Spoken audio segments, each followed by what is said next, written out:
Merci, Président. Honorable Président. Ma motion d'information sur la construction anarchique par les sujets congolais au-delà des frontières nationales d'Angola. Tel que stipule l'article 70 alinéa 1 du règlement intérieur de l'Assemblée provinciale du Congo central, tout membre peut, avant ou en cours d'un débat, demander la parole par voie de motion. À cet effet, il me soit permis, et à ma qualité de représentant du peuple, de saisir cette opportunité pour informer les bureaux, les collègues députés ainsi que toute la communauté Congo sur les sujets non moins négligeables qui risquent de porter entrave aux bonnes relations avec nos frères de la République sœur d'Angola. Honorable Président, vu le temps, je vous épargne. Aussi, honorable député, bien fatigués tous, à toutes ces litanies. Je vais juste synthétiser les faits. Je crois que nous avons suivi tous au moins dans les réseaux sociaux, voire même dans les chaînes de la place, les démolitions des habitations, soi-disant des Congolais par les Angolais dans les territoires angolais vers Noki, autrement dit chez nous vers Angola. Aussitôt que pris à ces dispositions, je suis descendu lundi le 10 juin pour vérifier cette histoire et je me suis renseigné ensemble avec les services sur place, dont les commandants, le colonel de la base navale de Angola, le major des renseignements militaires, le major de police de frontières, les représentants de l'ANER, et si autres que je n'arrive pas à citer. Nous sommes descendus sur place jusque là où les maisons soi-disant ont été démolies. Au total, honorable président, chers collègues, c'était 5 maisons ont été plutôt identifiées pour être démolies.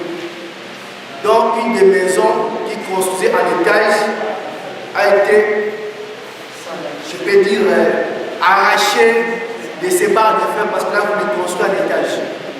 On se pose la question, est-ce que ces Congolais ont-ils raison ou ont-ils tort avant que je puisse poser la même question au niveau de l'Assemblée pour qu'on puisse diligenter une commission d'enquête.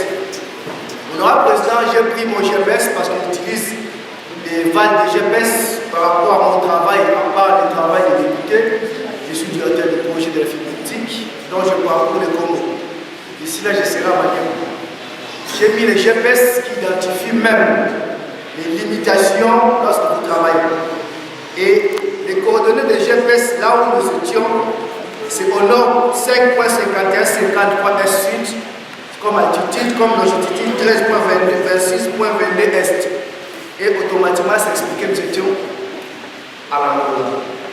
Je me suis déplacé jusqu'au bord de 4 qui nous séparent entre nous et l'Angola.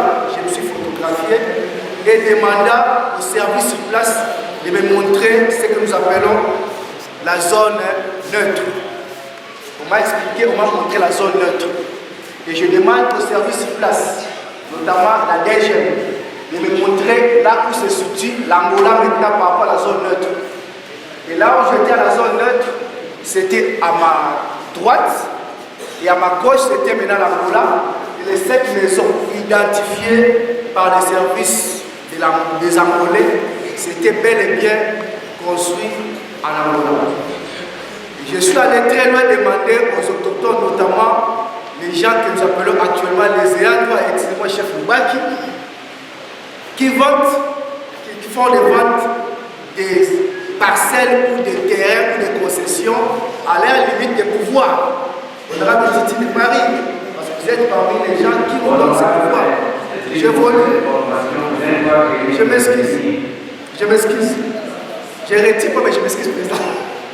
Alors, selon les autochtones, dont les ayants droit congolais qui habitent vers Ango, leur pouvoir va jusqu'à la rivière. Et la rivière est située après la borne numéro 4.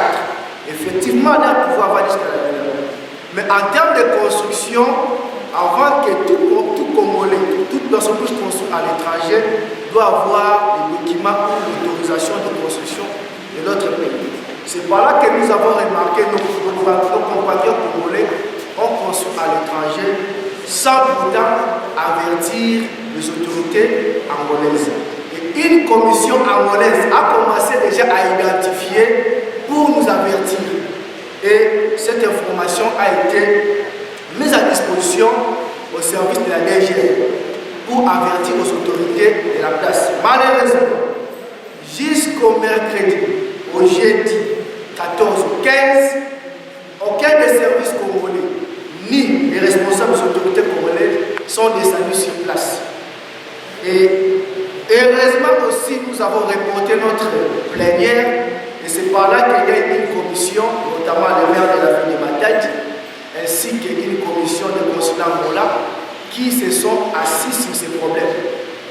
À ces problèmes, moi je suppose que nous devons interpeller les autorités de la place. Pourquoi? S'il y avait un motif, où il y avait, je peux dire, des attaques entre les deux populations, on devait avoir des morts d'homme. Parce que quand les militaires angolais sont descendus sur place pour identifier ces maisons construites dans leur territoire, ils étaient armés au danger. Et personne de notre côté s'est approché pour dire que qu'est-ce que c'est en train de faire. C'était après le constat qu'ils ont envoyé une note à notre service de DG. C'est pourquoi j'interpelle à vous, les honorables députés, ainsi à notre bureau, de renvoyer ce dossier au niveau, ça c'est ma proposition, au niveau de la commission permanente, notamment la ATRC et ATER, pour statuer à ces problèmes, à plus interpeller les autorités. Pourquoi je demande à cette commission? Parce que d'ici là, nous serons en vacances parlementaires. Et ce dossier va au moins jusqu'au mois de septembre. Et dans les vacances parlementaires, je crois que les commissions peuvent travailler. Voilà ma proposition sur ce dossier. Je vous en prie. Merci. Je voulais vous poser la question de savoir, est-ce que nos compatriotes congolais qui avaient des maisons avaient des titres? Honorable Président, personne n'a été un titre là-bas. Moi-même, personne n'a été. Merci. Merci pour l'information. Et je crois que la commission aménagement du territoire saisie. L'honorable Mbaki.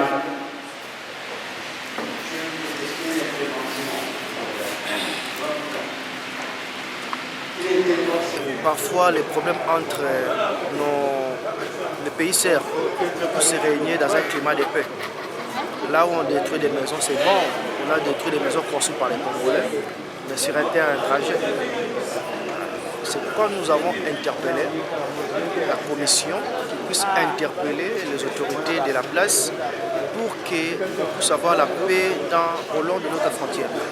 Comme a dit honorable Yobila, que dans tous les bornes de frontières angolais, il y a la sécurité. Mais regardez chez nous, il n'y a pas la sécurité. Vous verrez voir que les soldats angolais entrent dans notre territoire sans pourtant avoir l'autorisation. Mais chez nous, nous n'entrons pas. Parce que dans tous les bornes angolais, il y a la sécurité. Donc de tels propos, de telles actions qui arrivent sur le terrain, là où la population se bat, là où la population cherche une solution, il faut toujours que les autorités soient là. Il faut toujours les autorités pour s'intervenir, pour ne pas laisser un temps mort.